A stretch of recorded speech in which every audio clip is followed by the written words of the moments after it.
오늘 저는 누구를 놀라게 하려는 것이 아닙니다. 그저 제 이야기를 나누어 사람들이 그 이야기를 통해 배움을 얻고 중요한 교훈을 얻으며 나아가 그것을 경고로 삼아 삶의 일부에 더 주의를 기울일 수 있도록 하고 싶습니다. 이것은 두려움의 문제가 아니라 조심성의 문제입니다. 제가 겪은 일은 우리 사회에서 매우 흔한 일이며 부유한 사람이나 가난한 사람을 가리지 않고 모든 사회계층에서 발생할 수 있는 일입니다. 저와 제 남편이 빠진 함정이었고 정확히 말하자면 제 남편이 저를 그 함정에 빠뜨렸습니다. 삶에서 개인적으로나 직업적으로나 매우 좋은 위치에 있는 사람들도 많습니다. 그럼에도 불구하고 그들은 제 남편이 저를 빠뜨린 같은 상황에 처할 수 있습니다. 변호사, 엔지니어, 대기업 직원들 모두 제 남편이 저를 빠뜨린 그 함정에 빠질 수 있습니다. 제 이름은 레함이고 남편의 이름은 유세프입니다. 우리는 둘 다 직장인이었습니다. 저는 유세프와 오래전에 결혼했고 그를 많이 사랑했습니다. 그는 매우 훌륭한 평판을 가지고 있었고 솔직히 말해서 매우 존경받고 교육받은 청년이었습니다. 그는 기도를 했고 신을 알고 올바르게 삶을 살던 사람이었습니다. 우리는 둘 다 일을 했고 우리의 직업은 감사하게도 잘 유지되고 있었습니다. 그러나 신은 우리에게 자녀를 주시지 않았습니다. 결혼 후 얼마 지나지 않아 이 문제는 우리에게 영향을 미치기 시작했지만 처음에는 우리의 심리에 크게 영향을 미치지 않았습니다. 우리는 그것을 신에게 맡기고 크게 걱정하지 않았습니다. 몇몇 의사에게 진찰을 받았고 저는 몇 가지 치료를 받았지만 결과는 없었습니다. 마지막으로 다른 의사에게 진찰을 받았지만 상황은 변하지 않았습니다. 우리는 여전히 자녀가 없는 상태로 삶을 이어갔고 1년간의 치료 후에도 여전히 신은 우리에게 그 축복을 주시지 않았습니다. 이는 우리의 삶이 계속되는 것을 막지 않았지만 시간이 지나면서 우리의 일상에 권태가 생기기 시작했습니다.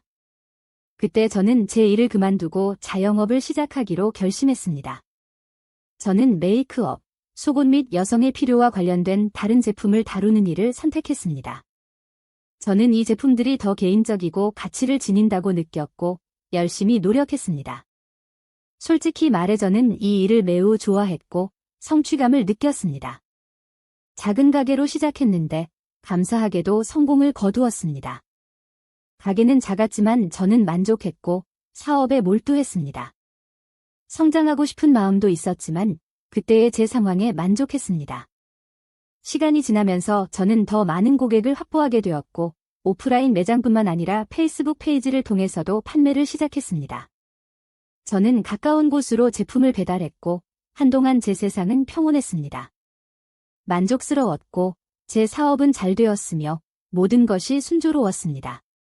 저는 매장에서나 온라인에서나 많은 주문을 받았고 그것은 매우 보람 있는 일이었습니다.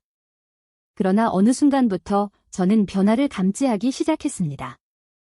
이전에 우리를 지탱해주던 일이 점점 힘을 잃어가기 시작한 것입니다. 매출이 줄어들고 돈은 점점 줄어들었으며 삶은 점점 더 어려워졌습니다. 무엇이 정확히 문제였는지 말하기는 어렵지만 분명한 것은 제 세상이 바뀌었다는 것입니다. 모든 것이 단지 물가 상승이나 경제적 어려움 때문이었다고 말할 수는 없습니다. 사실은 저와 제 남편이 실수를 했다는 것입니다. 시간이 지남에 따라 우리를 이 상황으로 이끈 실수들이 있었습니다. 우리가 한 행동을 정당화할 수는 없었지만 제 남편에게 이것이 우리가 특정 결정을 내리게 된 주된 이유였습니다. 시간이 흘러 우리는 매우 힘든 시기를 겪었습니다. 재정적인 압박은 컸고 돈은 놀라운 속도로 사라져갔습니다. 의료비와 함께 식비, 음료, 집안의 기타 비용들이 우리의 삶을 무겁게 짓눌렀습니다. 우리는 가능한 한 평범하게 살아가려 했지만 상황은 예전과 같지 않았습니다. 제 남편과의 관계도 변하기 시작했고 예전에는 그렇게 가까웠던 우리의 결혼 생활도 점점 멀어지기 시작했습니다. 예전만큼의 연결고리는 더 이상 존재하지 않았습니다. 우리의 관계는 점점 차가워지고 멀어졌으며 경제적 상황은 그 문제를 더욱 악화시켰습니다. 그렇게 우리의 삶은 예기치 않은 방향으로 흘러갔고 저는 더 이상 이 모든 것을 어떻게 처리해야 할지 모르겠다는 생각이 들었습니다. 우리는 점점 더 서로에게서 멀어졌습니다. 우리 사이에 있던 가까움, 사랑 속의 위안과 부드러움, 항상 함께하던 평온함과 고요함은 더 이상 존재하지 않았습니다. 어느 날 그는 저에게 다가와 말했습니다. 숨이 막히는 것 같아. 저는 대답했습니다. 괜찮아, 사랑아. 무슨 일이야? 그가 말했습니다. 더 이상 내가 처음 같지 않아. 저는 놀라서 물었습니다. 무슨 뜻이야? 사랑아, 너는 나에게 가장 소중한 사람이야. 너는 내 눈에 있고 너 말고는 아무도 없어. 나는 계속해서 물었다. 무엇이 변했어? 당신에게 무슨 일이 일어난 거야? 나에게 말해줘. 나는 그가 느끼고 있는 것, 무엇이 변했는지 이해하려고 애썼지만 그는 말하기를 주저하고 있었다. 나는 말했다. 우리 아파트는 완벽해. 집은 항상 깨끗하고 우리 삶은 평온해. 당신의 옷도 항상 깨끗하잖아. 나는 할 수 있는 모든 것을 하고 있어. 집에서도 밖에서도 열심히 일하고 있어. 뭐가 부족하다는 건지 이해가 안 돼. 그러자 그가 대답했다. 아니야, 내 사랑. 당신은 가장 중요한 것에서 지루해지고 있어. 그 말에 나는 할 말을 잃었고 다시 물었다. 그게 무슨 뜻이야? 무슨 일이 잘못됐어? 나는 그의 말에 완전히 혼란스러웠다. 무엇을 더 말해야 할지 몰랐다.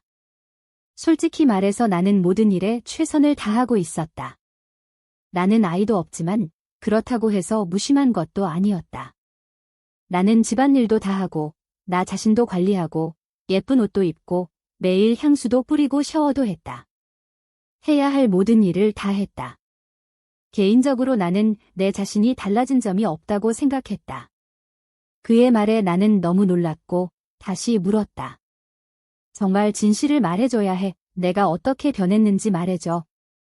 나는 여전히 같아. 어쩌면 전보다 더 나 자신을 돌보고 있을지도 몰라. 나나 우리 관계에서 변한 건 없다고 생각해? 나는 정말로 무슨 일이 일어나고 있는지 이해하려고 애썼다. 그리고 나는 그에게 말했다. 우리 삶에 어떤 변화가 있다면 그건 당신이 원인일 거야. 왜냐하면 나는 여전히 예전 그대로야. 내게는 새로울 게 없어. 나는 당신이 오래전에 결혼한 그 사람이야. 그러고 나서 나는 그가 말을 주저하고 있음을 깨달았다. 그는 마치 나에게 진심을 말하는 것이 어려운 듯 머뭇거리며 말하고 있었다. 그의 말은 명확하지 않았고 그는 뭔가를 회피하는 것처럼 보였다. 그것이 나를 매우 불편하게 만들었다. 왜냐하면 그는 나에게 완전히 솔직하지 않다는 것이 느껴졌기 때문이다. 우리는 함께 앉아 대화를 시도했다. 그는 눈에 띄게 불안해 보였고 아침 일찍 내가 일어났을 때 그는 이미 일어나 집안을 걸어 다니고 있었다. 마치 마음에 무거운 짐이 있는 것처럼 말이다. 나는 물었다. 뭐 하고 있어? 왜 이렇게 일찍 일어났어? 그는 나를 바라보며 말했다. 어제 나와 함께해서 행복했어. 나는 대답했다. 당연히 당신과 함께해서 행복했지. 항상 그랬던 것처럼. 그러나 그는 계속 말했다. 이제 나는 더 이상 당신과 행복하지 않아. 그 순간 나는 충격에 빠졌다. 솔직히 나는 그가 더 심각한 무언가를 말하려고 하는 줄 알았다. 아마도 그가 다른 사람과 결혼하고 싶다는 말을 하거나 나를 떠날 생각을 하고 있다고 말할까 봐 걱정했다. 나는 완전히 무너졌다. 그는 치료비와 자녀가 없는 것에 지쳤다고 말했고 그것이 그에게 큰 부담이 되었다고 했다. 나는 무슨 말을 해야 할지 몰랐고 충격 상태에 빠졌다. 나는 완전히 길을 잃은 기분이었다. 그날 나는 출근하지 않았다. 집에 남아 무엇을 해야 할지 몰랐고 그가 한 말 외에는 아무것도 생각할 수 없었다. 나는 아무 일도 하지 않았고 아무와도 이야기하지 않았다. 나는 그저 앉아서 그동안 있었던 일들을 곱씹으며 내 남편과의 관계에서 무엇이 잘못되었는지 이해하려 애썼다. 왜 그는 더 이상 내가 그를 행복하게 하지 못한다고 느끼는지, 왜 그는 더 이상 나를 행복하게 하지 못하는지 말이다. 나는 계속해서 그것에 대해 생각하고 그 상황에 대한 설명을 찾으려 노력했다. 어쩌면 내가 모르고 있는 사이에 내가 어떤 행동을 해서 그를 불편하게 했을지도 모른다. 그러나 그가 그것을 표현할 수 없었던 것일지도 모른다. 그리고 나를 가장 괴롭힌 것은 우리가 이 모든 것을 피할 수 있었을 것 같은 느낌이었다. 우리가 항상 그래왔던 것처럼 함께 인생을 계속 이어갈 수 있었을 것 같았다. 나는 항상 그를 모든 면에서 만족시키기 위해 노력했다. 내가 그가 가장 좋아하는 음식을 준비하고, 그가 좋아하는 옷을 입고, 그가 좋아하는 스타일로 머리를 정리했다. 집안의 작은 세부 사항 하나하나 모두 그가 좋아하는 대로 해두었다. 내가 놓친 것은 없었다. 모든 것이 그가 원하는 대로 완벽했다. 나는 그가 왜 그런 말을 했는지, 그를 그렇게 만들고 있는 것이 무엇인지 반드시 알아내고 싶었다. 분명 무언가가 그를 괴롭히고 있었다. 그는 나와 함께 행복하지 않다고 말했고, 그가 내세운 이유는 내가 내 일에 너무 집중하고 있다는 것이었다. 나는 이해할 수 없었다. 왜냐하면 나는 일하더라도 집안일을 소홀히 한 적이 없었고, 우리에게 자식이 없더라도 모든 것을 돌보았다. 나는 그에게 말했다. 만약 우리가 아이가 있었다면 나는 여전히 모든 것을 조화롭게 만들기 위해 노력했을 거야. 하지만 현실은 우리에게 자식이 없다는 거잖아. 어떻게 내가 당신이나 우리 집을 소홀히 할 수 있었겠어? 그의 말을 정당화할 수 있는 것은 없었다. 다만 최근 그가 나에게 보였던 태도, 어쩌면 내가 그를 대하는 방식 때문이었을지도 모른다. 나는 항상 그를 돌보고 그를 애지중지하며 대했다. 그럼에도 불구하고 나는 시간이 지나고 인내하면 이 모든 것이 변할 것이라고 확신했다. 나는 그가 자신의 말을 번복하고 내가 그에게 보여준 애정이 변화를 가져올 것이라고 믿었다. 그날 아침 일어나자마자 나는 그가 좋아하는 모든 것을 했다. 그가 집에 돌아왔을 때 나는 그를 포옹하고 달콤한 말들로 맞이했지만 그의 얼굴에는 심각한 표정이 있었다.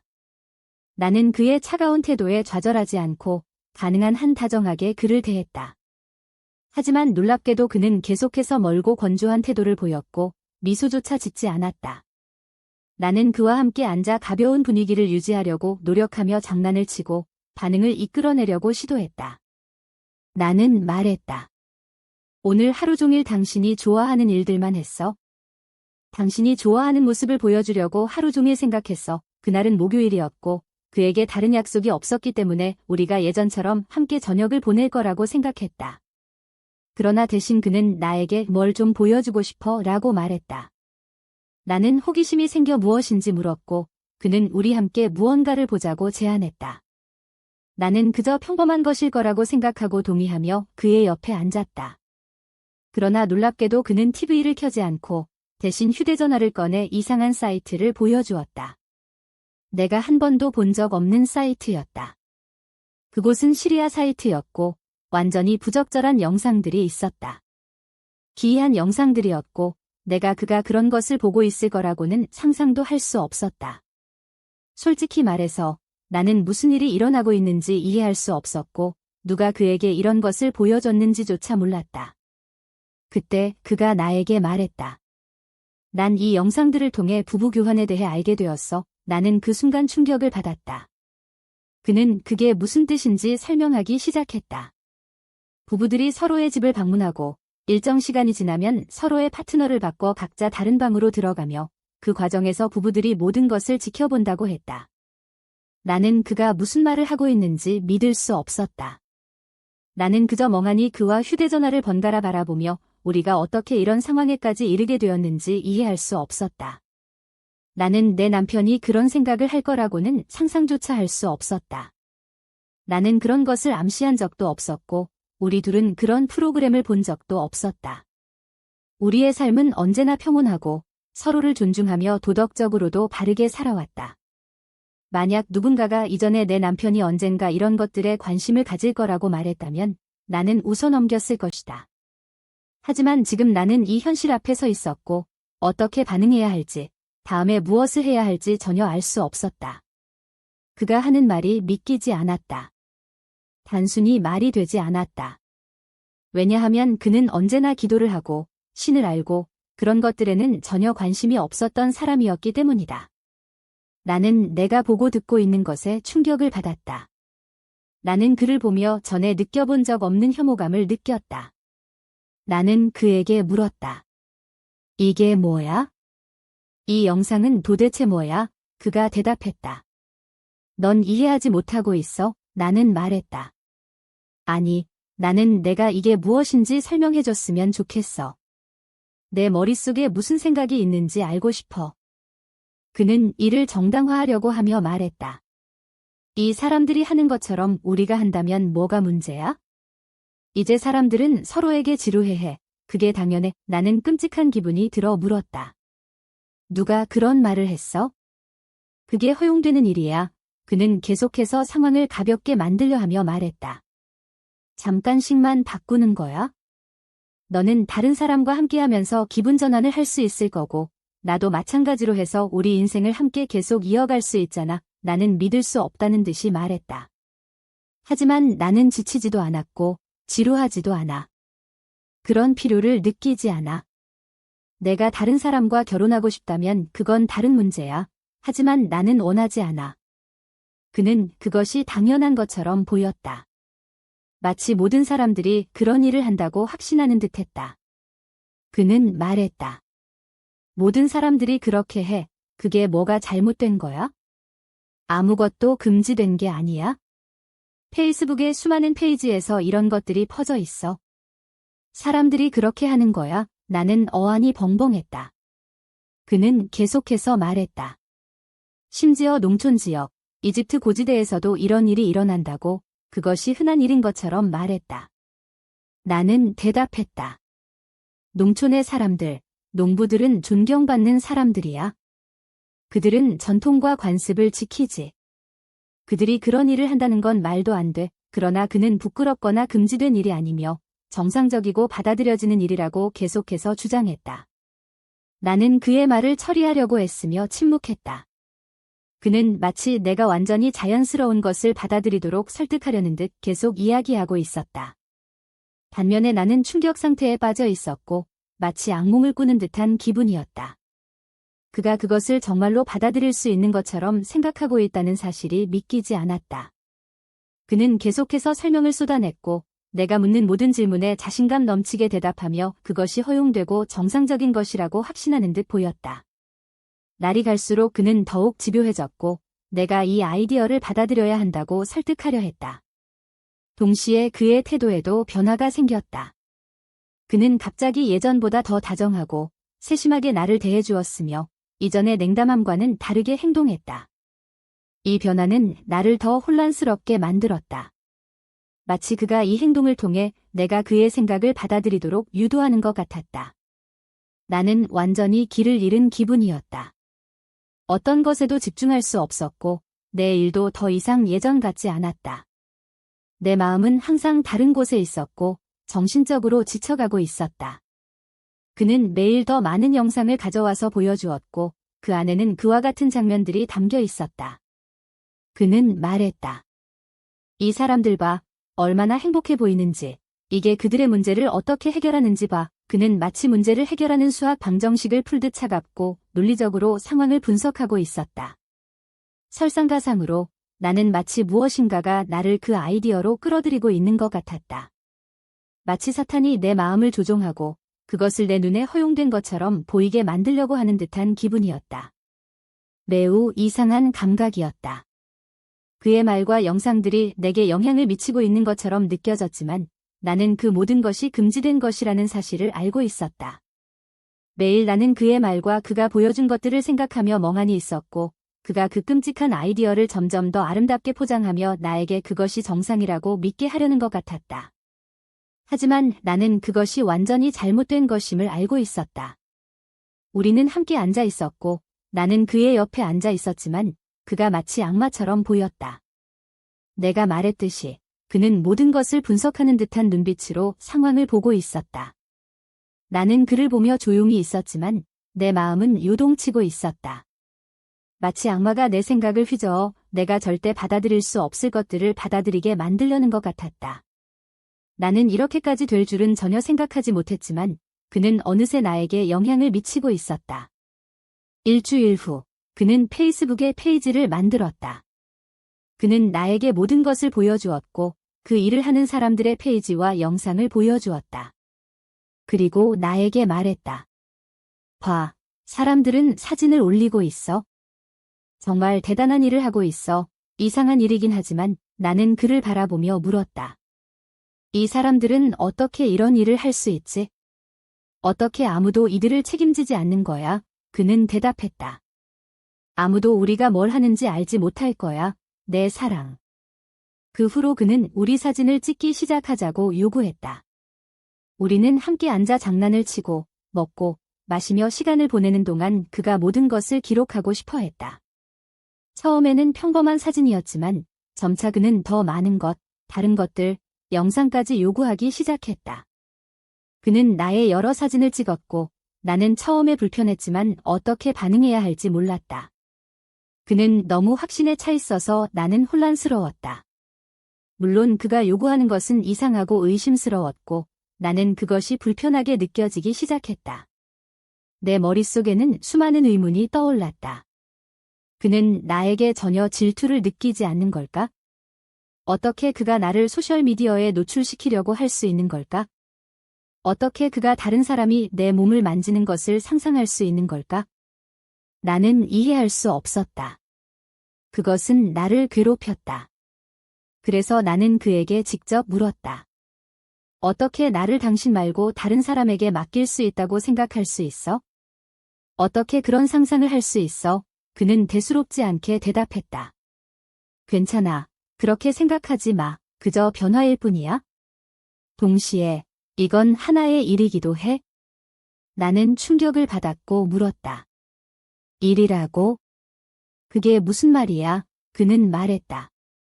물론이지, 내 사랑. 우리는 부자가 될 거야? 우리는 이전에 본 적 없는 돈을 벌 거야? 더 이상 어떤 걱정도 할 필요가 없을 거야?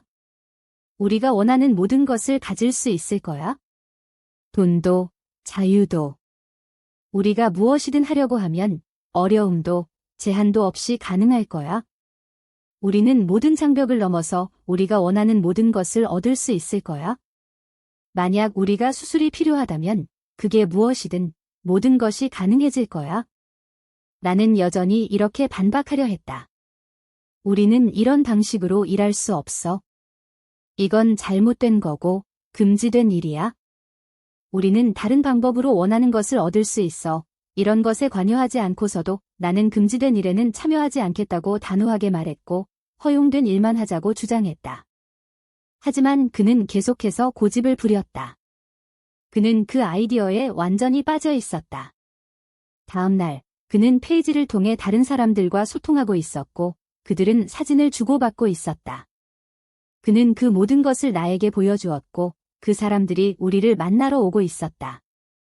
그럼에도 불구하고 나는 마지막 순간에 그가 포기할 것이라는 희망을 버리지 않았다. 나는 그가 잘못을 깨닫고 그의 남성다움, 자존심, 명예가 그를 되돌릴 것이라고 믿었다. 하지만 그런 일은 일어나지 않았다. 그는 나에게 다른 사람들의 사진을 보여주며 말했다. 이 남자를 봐. 얼마나 잘생기고 강해 보이는지.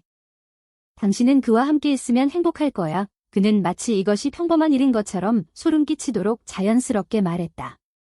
나는 어떻게 이 지경에까지 왔는지, 어떻게 이런 일이 이렇게까지 진행되게 두었는지 전혀 이해할 수 없었다. 더 이상 현실을 직시할 수 없었고 혼란과 혐오감에 사로잡혀 있었다. 그것은 마치 내가 그에게만이 아니라 더 큰 힘에 의해 조종당하고 있는 것 같았다. 마치 악마가 매 순간, 매 말에 존재하고 있는 것처럼 느껴졌다. 나는 이 영향을 받으며 명확하게 생각할 수 없는 상태가 되었다. 그러다가 어떻게 된 일인지 나도 모르게 나는 동의하게 되었다. 그들은 돈에 대해 이야기하기 시작했고 우리가 그 일로 얼마를 받을 수 있을지에 대해 말하기 시작했다. 그리고 갑자기 모든 것이 우리의 통제하에 놓였다. 모든 것이 정확히 그가 계획한 대로였다. 그 남자와 그의 아내가 도착했고 나는 정말로 그들을 만나게 되었다.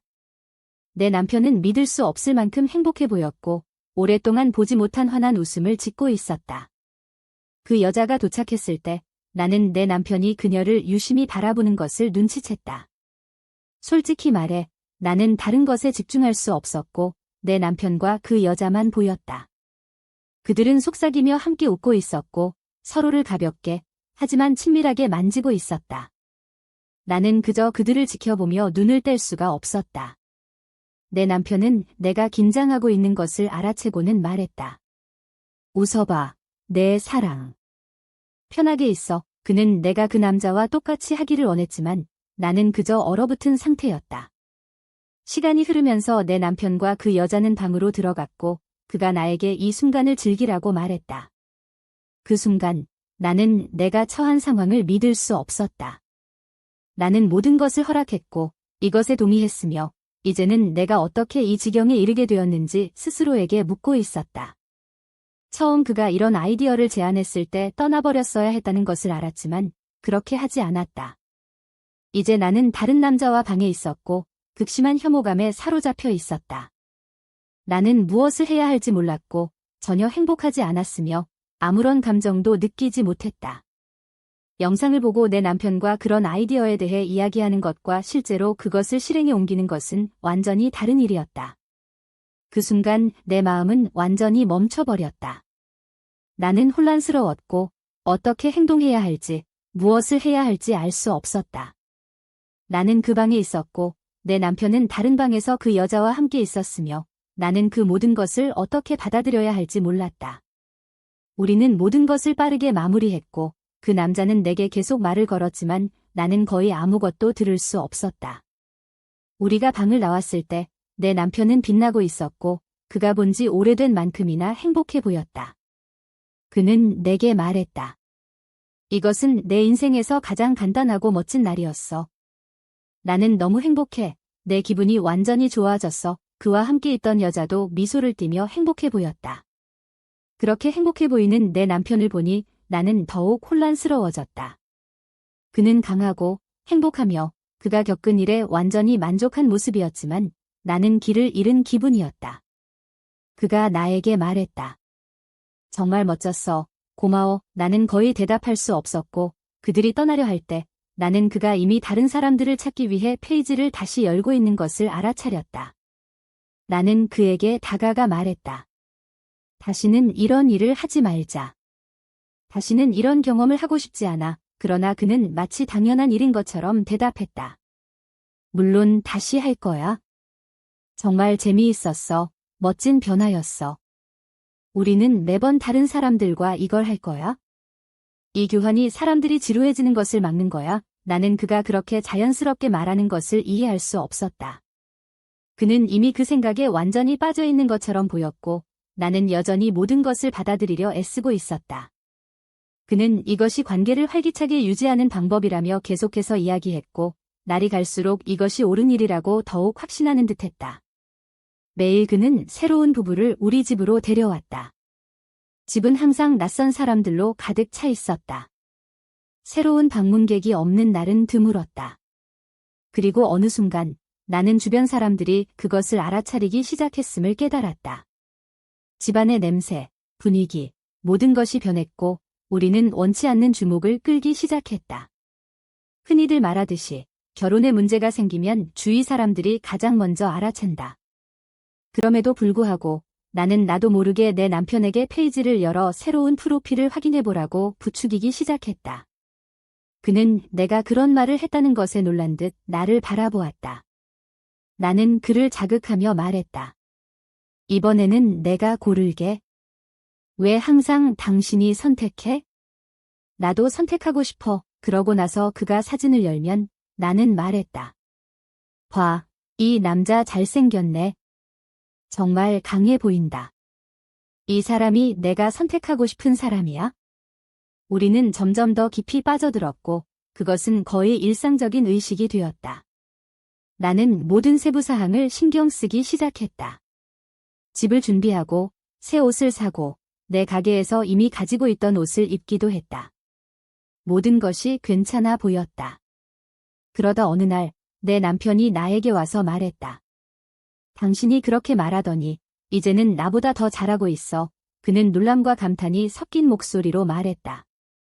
처음 당신을 생각했을 때 이렇게 될 거라고는 상상도 못했어. 이제 그는 내가 모든 일을 완벽하게 해내는 것을 보고 있었고 마치 우리를 찾아오는 손님들이 단순한 방문객인 것처럼 보였다. 나는 차분하게 대답했다. 물론이죠. 내 사랑. 오늘날 우리의 일이니까요. 그는 내가 모든 것을 잘 처리하는 것에 대해 매우 만족해 보였고 행복해했다. 그러나 다른 사람들이 떠난 후 나는 그가 우리 둘만 함께 있기를 원한다는 것을 깨달았다. 하지만 나는 그럴 준비가 되어 있지 않았다. 나는 단순히 원하지 않았다. 내 기분은 전혀 변하지 않았고 그와 함께하고 싶지 않았다. 그는 우리가 살아가고 있는 상황과 우리를 찾아오는 사람들의 수에 만족하고 있었지만 나는 내가 어떻게 이런 상황에 이르게 되었는지 계속해서 생각하고 있었다. 내 말에는 분노와 좌절이 가득 차 있었다. 나는 그에게 관심이 없다고 말했고 그를 화나게 한 것이 오히려 기뻤다. 왜냐하면 나는 처음부터 이것을 받아들인 나 자신을 벌하고 있었기 때문이다. 내 남편이 다른 남자와 함께 있는 나를 보고 그렇게 행복해하는 모습은 내 마음을 갉아먹고 있었다. 어떻게 내가 그렇게 역겨운 것에 동의할 수 있었을까? 내 남편이 다른 사람과 함께 있는 것을 보는 것도 참을 수 없었지만 그가 나를 다른 남자에게 넘기는 것은 더 끔찍했다. 그것은 내 안에서 나를 죽였고 엄청난 혐오감을 느끼게 했다. 나는 매번 그 일에 참여할 때마다 스스로를 벌하고 있다고 느꼈지만 그날 그와 함께하지 않겠다고 거절했을 때 나는 그를 벌하고 싶은 마음도 있었다. 나는 그가 내가 다른 사람들과 함께해서 행복할 수 있다는 것을 느끼게 하고 싶었고 그와 함께하는 것만으로는 만족하지 않도록 만들고 싶었다. 나는 그와의 관계에 대해 엄청난 충격을 받았다.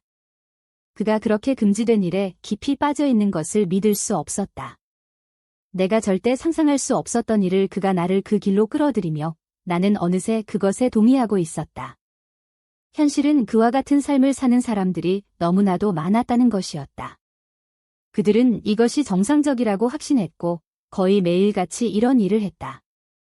그들의 삶은 그것으로 이루어져 있었다. 비록 우리는 돈이 많지 않았지만 여전히 우리에게는 더 귀중한 것이 있었다. 그것은 우리의 원칙이었고 가장 중요한 것은 도덕성과 우리가 하는 모든 일에서 신을 두려워하는 마음이었다. 나는 그 모든 것에서 쉽게 벗어날 수 없다는 것을 깨달았다. 그 생각은 그의 마음을 완전히 지배하고 있었고 마치 신조차도 그에게 다가갈 수 없는 것처럼 보였다. 내 머리도 혼란스러웠고 모든 일로 인해 내 시야는 어두워져 있었다. 그리고 그 모든 혼란 속에서 나는 너에게 말하지 않은 중요한 사실을 깨달았다. 나와 함께 방에 들어온 사람들, 그들 대부분은 실제로 아무것도 하지 않았다. 그들은 나를 만지지 않았다. 우리는 그저 장난치고 웃으며 나는 머리를 하고 화장을 했고 그저 이야기를 나누며 눈빛을 주고받았다. 나는 그들의 은밀한 부분을 보았지만 우리 사이에 아무 일도 일어나지 않았다. 우리는 마치 무슨 일이 있었던 것처럼 방에서 나왔고 웃으며 연기를 했지만 사실 아무 일도 일어나지 않았다. 그리고 그것이 어느 정도 나를 안심시켰다. 처음으로 돌아가 생각해보면 나는 그가 처음 데려온 사람들을 다시 데려오길 바랐다. 그들은 우리와 처음 함께했던 사람들이었고 나는 그 남자에게 이 일을 하고 싶지 않다고 솔직하게 말했다. 내 남편은 그것을 알고 있었지만 무시했다. 그는 내가 진심으로 이 일에 참여하고 있다고 믿었지만 사실 나는 그를 경멸하기 위해 모든 것을 하고 있었다. 나는 사람들이 방에서 나가면서 내 남편에게 아무 일이 일어나지 않았다고 말할까 봐 두려웠다. 그것은 나를 두려움에 떨게 했고 그들이 그렇게 말하면 남편은 그들이 아무 이득도 보지 못했다고 생각할까 봐 걱정했다. 결국 그들은 그들의 아내를 통해 이득을 보고 있었고 나는 그저 연기하고 있을 뿐이었다. 그래도 그들은 아무 말도 하지 않았고 계속해서 돌아왔다. 내가 연기하는 이 모든 것이 너무나도 자연스러워 보였다. 우리는 웃고 장난치며 방에서 함께 몇 시간을 보냈고 나중에 마치 모든 것이 실제로 일어난 것처럼 나왔다. 하지만 실제로는 아무 일도 일어나지 않았다. 우리는 그런 일을 계속했고 언제나 같은 방식으로 진행되었다. 내 남편 도트는 내가 모든 것을 처리하는 방식에 점점 더 놀라는 듯했다. 그는 내가 그 상황에 적응한 방식과 그가 다른 사람들을 대하는 방법, 그리고 그 일의 전 과정을 이해하기 시작한 모습에 충격을 받았다. 동시에 나 자신도 놀랐다. 내가 고른 옷과 셔츠를 입고 그 앞에서 준비를 하는 방식은 마치 그가 나를 처음 보는 것처럼 느껴지게 했다. 내가 하는 모든 일에는 분명한 의도가 있었다. 그를 화나게 하고 그가 나에게 준 불편함을 되돌려주고 싶었다. 나는 그가 인생에서 가장 더러운 일을 이미 저질렀다는 것을 알면서도 그가 내가 느낀 감정의 일부라도 느끼기를 원했다. 어느 날 그는 그가 하던 일을 멈추고 나에게 말했다. 어떻게 생각해? 나는 이 사람들에 대해 더 알고 싶어. 그들에 대해 나에게 말해줘. 그는 내가 다른 사람들을 데려오길 원했고 그들은 여권을 가지고 있었다. 이는 내가 단순히 우리 친구들을 데려온 것이 아님을 의미했다. 나는 그에게 괜찮다고 말했고 그는 내 친구들과 함께 있었고 나는 그의 친구들과 함께 있었다. 우리는 어느 순간 이르러 그가 이웃에 대해 이야기하기 시작했습니다. 만약 어느 여성 이웃이 그의 관심을 끌면 그는 그녀의 남편을 배제한 채 그녀와 교환을 하겠다는 기회를 마련해 달라고 나에게 요청하곤 했습니다. 그는 항상 같은 부탁을 했습니다. 남편 없이 내가 그녀에게 갈 수 있도록 해줘. 그리고 너는 내 친구들과 함께 있어. 나는 더 이상 어떻게 해야 할지 몰랐습니다. 내 머리는 혼란스러웠고 내 마음은 무거웠습니다. 그의 친구들이 오면 어떻게 해야 할지 모르겠는데 그는 늘 마치 답을 준비해 둔 듯 말했습니다. 그들에게 우리가 아무것도 하지 않을 거라고 말해. 그러나 나는 그것이 사실이 아니라는 것을 알고 있었습니다. 나는 방에 들어가고 나서 아무 일도 없었던 것처럼 나왔지만 속으로는 완전히 길을 잃은 기분이었습니다.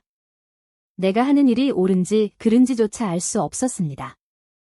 이 모든 것이 금지된 것임을 알고 있었지만 동시에 이 상황에서 벗어날 수도 없었습니다. 무언가가 나를 그곳에 붙잡아 두는 것 같았습니다. 내 안에는 타오르는 불이 있었고 그것이 나를 불태우는 듯했지만 나는 그것이 잘못된 것임을 알았기 때문에 최대한 스스로를 보호하고 그로부터 멀어지려고 노력했습니다. 그렇습니다. 나는 심지어 방 안에서 장난치고 대화를 나누는 것조차 잘못된 것임을 알고 있었습니다. 하지만 그것은 누군가와 온전한 관계를 맺는 것과는 달랐습니다. 나는 그 선을 넘지 않으려고 최대한 피했습니다. 그는 나를 자신의 친구들과 연결하기 시작했지만 나는 최악의 상황에서 벗어나려고 노력했습니다. 그러다 모든 것이 변한 날이 왔습니다. 인터넷에서 성매매와 도덕성에 대한 조사를 하던 이들이 우리에게 다가온 날이었습니다. 그날 경찰이 우리를 찾아왔던 순간이 아직도 생생합니다. 그들은 그가 인터넷에서 이런 일에 동의하는 고객 중 하나라고 생각했습니다. 한 경찰관이 고객인 척 우리에게 접근해 그의 아내를 데려오겠다고 했습니다. 내가 몰랐던 것은 이 모든 것이 덫이었다는 사실입니다. 그 덫은 우리를 잡기 위해 계획되었습니다. 그 경찰관은 또 다른 낯선 남자인 척 들어와 모든 것을 이미 준비해 두었습니다. 우리는 붙잡혔고 우리가 있던 방은 곧 우리의 체포 현장이 되었습니다. 아마 이것이 내게는 다행이었을지도 모릅니다. 왜냐하면 이 일이 일어났을 때 나는 마침내 그것이 끝나가고 있을지도 모른다는 것을 깨달았기 때문입니다. 그 방에서 그는 내가 그저 장난치고 이야기만 하고 있었다는 것을 알고 있었습니다. 나는 그에게 말했습니다. 내가 여기 있는 것은 남편을 벌주기 위한 것이라고. 내가 그곳에서 대화를 나누고 웃고 있다는 것은 잘못된 일임을 알지만 그것이 그를 벌하는 나의 방식이었다고 말입니다.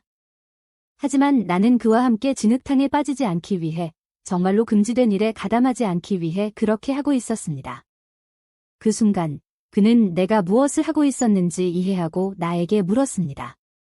왜 그저 이혼을 요청하지 않았어? 나는 침묵했고 어떻게 대답해야 할지 몰랐습니다. 내가 부끄러워서 이혼을 요청하지 않은 것도 아니었고 이혼을 원하지 않은 것도 아니었습니다. 나는 그에게 말했습니다. 모든 일이 일어났음에도 불구하고 나는 그것보다 더 나은 사람이 되고 싶었기 때문이라고. 나는 그에 대한 존경심을 유지하고 싶었습니다. 그가 어떻게 이 지경에 이르게 되었는지 나는 알 수 없었습니다.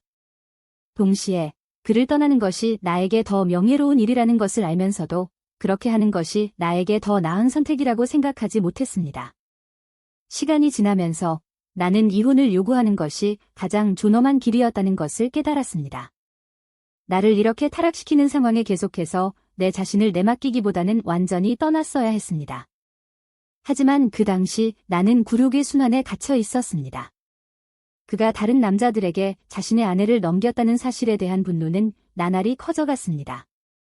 우리는 어떻게 이 지경까지 이르게 되었는지 믿을 수 없을 정도로 충격을 받았습니다. 그리고 더디 덮쳤습니다. 우리는 모두 체포되었습니다. 경찰이 내 남편의 휴대전화와 노트북을 가져왔을 때 그들은 우리의 페이지와 모든 계획을 밝혀냈습니다. 우리가 상대했던 모든 사람들이 연루되어 있었습니다. 우리는 그것이 거대한 성매매와 안에 교환 네트워크의 일부라는 것을 알게 되었습니다. 사건에 관련된 경찰관은 내가 단순히 대화를 나누고 장난을 쳤을 뿐 직접적으로 연루되지 않았다고 증언해 주었습니다. 나는 15년 동안 남편과 함께 살았습니다. 이제 나는 그와 이혼할 것이 분명하지만 이것은 단순한 이혼이 아닐 것입니다. 이 일은 거대한 스캔들로 번졌고 내 인생과 명예에 큰 오점을 남겼습니다. 이 이야기는 소셜미디어에 퍼져나갔고 모든 사람들이 우리에 대해 이야기하기 시작했습니다. 우리의 명예는 파괴되었고 내 인생은 악몽이 되었습니다. 이것이 나의 이야기입니다. 그래서 나는 모든 여성들에게 이 조언을 전하고 싶습니다. 조심하세요. 신호를 주의 깊게 보세요. 만약 당신의 남편이 이런 것에 대해 이야기하기 시작한다면 너무 늦기 전에 도망치세요. 당신에게 가장 명예로운 일은 떠나는 것입니다. 이혼을 요청하고 모든 것을 끝내세요. 나처럼 일이 악화되기 전에 말입니다. 내 실수에서 교훈을 얻으세요. 이런 상황에 휘말리지 마세요. 결국 잃게 되는 것은 바로 당신입니다. 금지된 것과 허용된 것은 분명합니다. 이것은 내 인생에서 가장 큰 교훈 중 하나였습니다. 강해지세요. 당신의 존엄성을 지키세요. 필요하다면 이혼은 가장 명예로운 선택일 수 있습니다. 나처럼 스스로를 굴욕감에 빠뜨리지 마세요. 당신의 명예와 자존감, 그리고 존엄성을 지키세요. 가장 좋은 선택은 이 상황에서 벗어나는 것이며 이 일이 돌이킬 수 없는 스캔들로 번지기 전에 탈출하는 것입니다. 오늘 제 이야기를 즐겁게 들어주셨길 바랍니다. 영상이 마음에 드셨다면 좋아요를 눌러주시고 채널을 구독하시며 친구들과 공유해주세요. 다음에 또 만나요. 안녕. 안녕하세요. 저는 이혼해서 너무 행복한 여자입니다. 사람마다, 사연마다 여러 가지 이혼이 있겠지만, 저에게는 이혼은 너무나 간절한 소원이었습니다. 아직 결혼하지 않는 분들이 보신다면, 결혼에 대해서 다시 한번 진지하게 고민해 보셨으면 하는 마음의 사연을 보내게 되었습니다. 저는 1984년도 중매로 만나서 결혼하게 되었습니다. 두 아이를 낳았고 약 35년간 결혼을 끝내고 이혼하게 되었습니다. 첫째가 먼저 결혼하고 둘째 결혼식 끝나고 나오는 길에 남편에게 이혼하자고 하였습니다. 그날로 집에 들어가지 않았습니다. 저의 이런 행동에 자식들은 당황해하다가 엄마의 결정을 존중한다며 오히려 남편 보고 이제 엄마랑 이혼해주라고 하였습니다. 제 결정을 응원해주는 자식들에게 너무 고마웠고 헛살지 않았다는 것 같아서 너무 행복했습니다. 제가 약 35년간 지내온 결혼 생활은 한 단어로 요약하자면 가정폭력이었습니다. 결혼하고 첫째, 둘째 낳을 때까지만 해도 폭력을 휘두르는 그런 남편은 아니었습니다.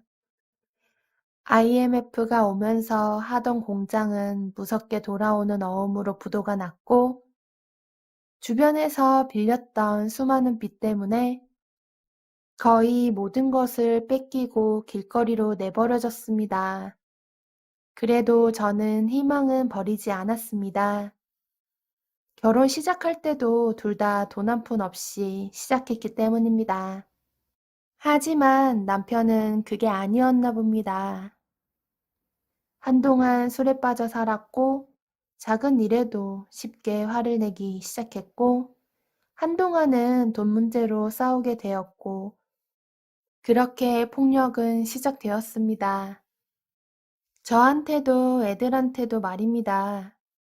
제가 차라리 나만 때리라고 하면서 애들은 제발 때리지 말아달라고 부탁도 여러 번 하였습니다. 그 후로는 애들은 안 때렸습니다. 지금도 기억나는 것 중에 하나가 2002년 월드컵 때 남들은 축구로 소리 지르고 응원할 때 저는 남이 들을까 싶어서 조용히 입 막고 맞았던 기억이 납니다. 왜 싸우고 왜 맞았는지 이유는 기억이 나지 않지만 가끔 TV에서 월드컵 명장면을 보여줄 때마다 트라우마처럼 생각이 납니다. 그렇게 힘들고 슬퍼도 버텼던 것은 애들 때문입니다. 이혼한 부모의 자녀들이라는 소리, 손가락질을 안 받게 하고 싶었습니다. 그래서 두 아이들이 모두 결혼하기만을 기다렸습니다.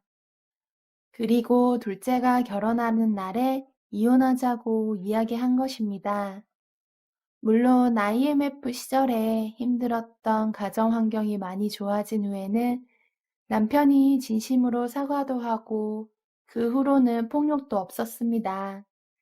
하지만 한번 남은 상처가 쉽게 지워지지 않듯이 제 마음속에는 흉터로 남아 있었습니다. 그래서 그 후로 아무리 잘해줘도 쉽게 잊어지지도 않았고 즐겁지도 행복하지도 않았습니다.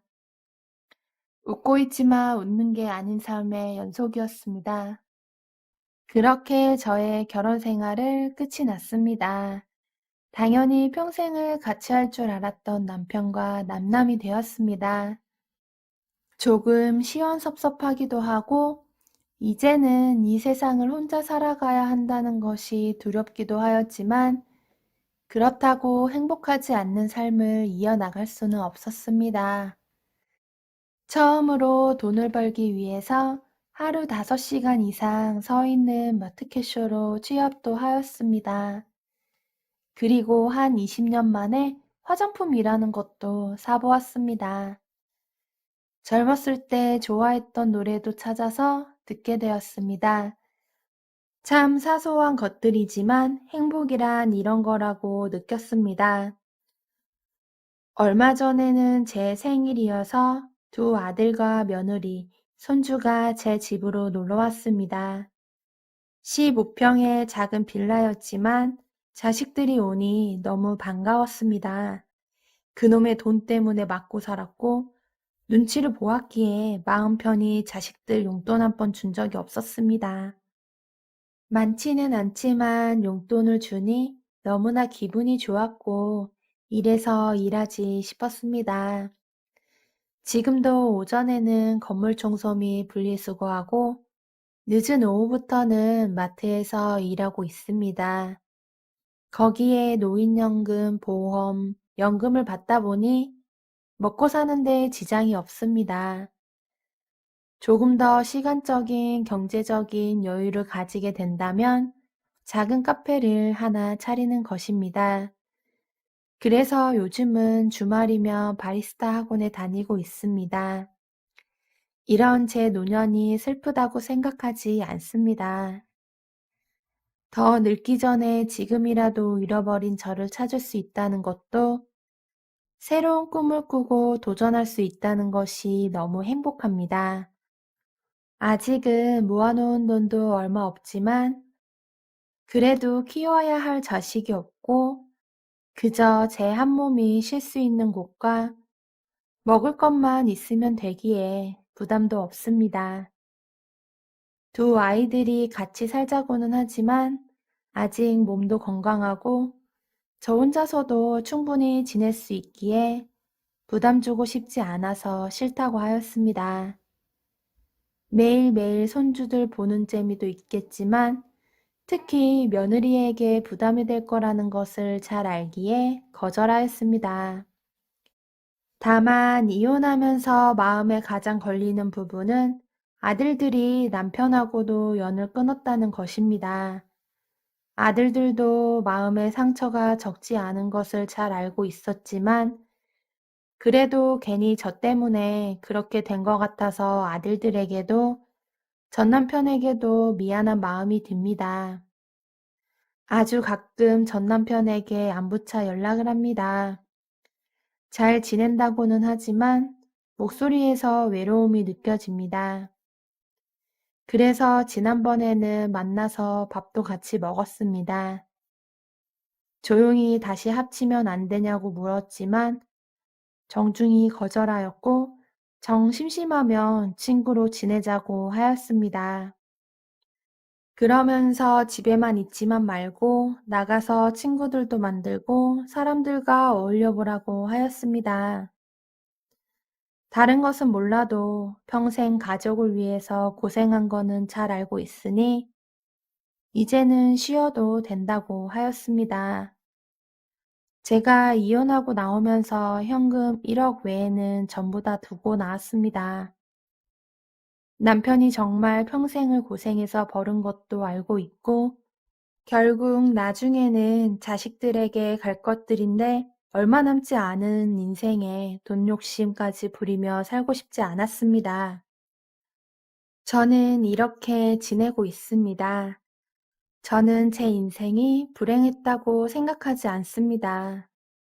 다만 남편과 제가 위기를 넘기는 능력이 부족했다고 생각합니다. 저희 부부도 역시 초보 남편이었고 초보 아내였던 것입니다. 결혼을 하시면 분명 행복하고 즐거운 순간도 오실 겁니다. 그러면서 힘든 순간도 찾아올 겁니다. 그 힘든 순간을 잘 넘기는 여유와 배려가 부부 모두에게 필요한 것 같습니다. 여러분들에게는 그런 결혼 생활이 되기를 희망하며 사연을 끝내도록 하겠습니다. 긴 글을 읽어주셔서 감사합니다.